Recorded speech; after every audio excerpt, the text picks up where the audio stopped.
Friends, in today's class we are going to discuss numerical based upon equilibrium constant. So let's read the statement first.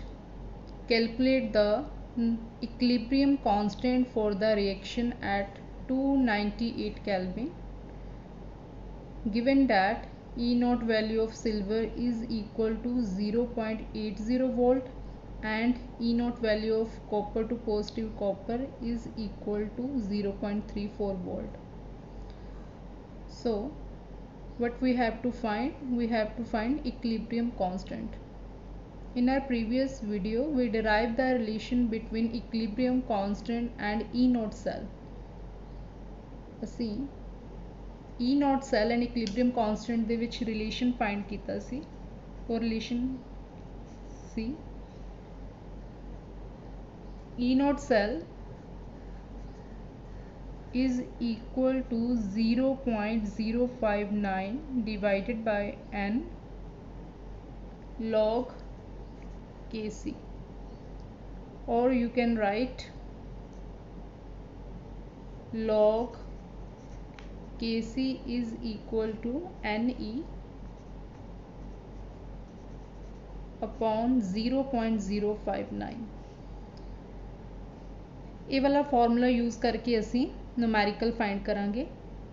Firstly तुसी क्या करो, इस cell वास्ते cell representation लिख लो ਤਾਂ जो ਤੁਹਾਨੂੰ पता चल जाए कि इस सैल ਦੇ ਵਿੱਚ एनोड की है और कैथोड की है। सैल की रिप्रजेंटेशन क्या होएगी? Copper solid, copper two positive aqueous, salt bridge, silver positive aqueous, silver solid. It मीनस कि इस सैल दे विच कैथोड ते क्या एक्ट हो रहा? Silver. Firstly we have to find E naught. E naught किवें कड्डांगे असीं? राइट माइनस लैफ्ट जां कैथोड माइनस एनोड कर लो। Cathode minus anode. हुण देखो सिल्वर नूं असीं कैथोड मन्निया इत्थे, सो क्या वैल्यू है सिल्वर दी? 0.80 माइनस एनोड दी ई नोट कितनी थी है? 0.34। और जदों असीं इनू सॉल्व करांगे ये आ जाएगा 0.46 वोल्ट। हुण असीं ये वाला फॉर्मूला यूज़ करांगे, log Kc is equal to Ne divided by 0.059। n इस रिएक्शन लिए क्या है? चेंज किन्ने इलेक्ट्रॉन का है? 2 का। सो n की वैल्यू 2 पुट करो। ई नोट कितनी है? 0.46 डिवाइडेड बाय 0.059। जदों असीं सॉल्व करांगे तो साडा आ जाएगा 15.59। असी Kc फाइंड करना है। Kc इत्थे की है? Equilibrium constant. इक्विलिब्रियम कॉन्स्टेंट जो असी फाइंड करांगे सो लॉग दूसरी साइड जाके इनवर्स हो जाएगा। इनू असी एंटी लॉग बोलांगे। एंटी लॉग असी किवें देखना है? हुण देखो इत्थे पॉइंट तो पहला जिहड़े डिजिट है वो करैक्टरिस्टिक ने और पॉइंट तो बाद जिहड़े मैंटिस है। सो जिहड़ी इक्विलिब्रियम कॉन्स्टेंट की वैल्यूज होंदियां 10 रेज़ की पावर च होंदियां।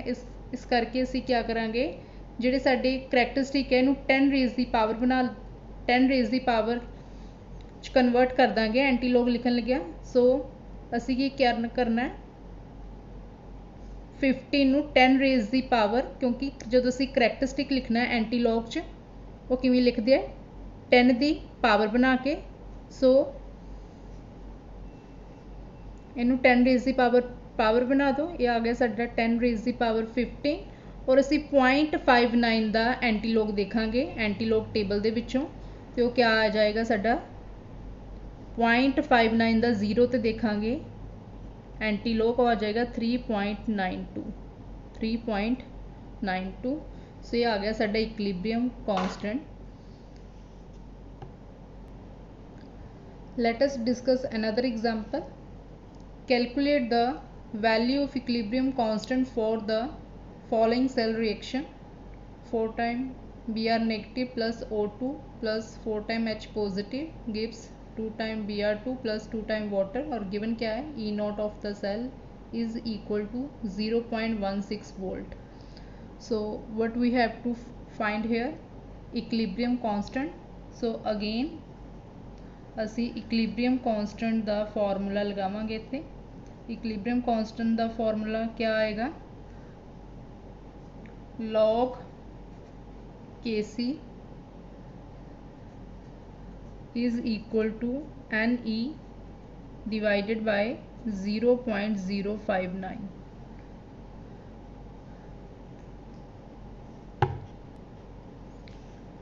So this is the formula of log Kc. Now in this formula what is an change in electrons? इस रिएक्शन च अगर असी ਨੂੰ देखिए तो 4 इलेक्ट्रॉन का चेंज आया, मतलब 4 इलेक्ट्रॉन ट्रांसफर होया। सो एन की वैल्यू क्या आ जाएगी? 4, और ई नोट गिवन है 0.16 डिवाइडेड बाय 0.059।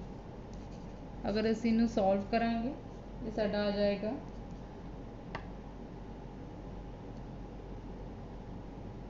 10.847। अगेन असी की करना है, लोग दूसरी साइड जाके लोग इनवर्स हो जाएगा। इनू असी क्या बोलांगे? एंटी लोग। एंटी लोग च असी की दस्सिया सी मैं तुहानू कि करैक्टरिस्टिक है जिहड़ा ये साडा करैक्टरिस्टिक है, ये साडा मैंटिस है, ये साडा क्या है? करैक्टरिस्टिक।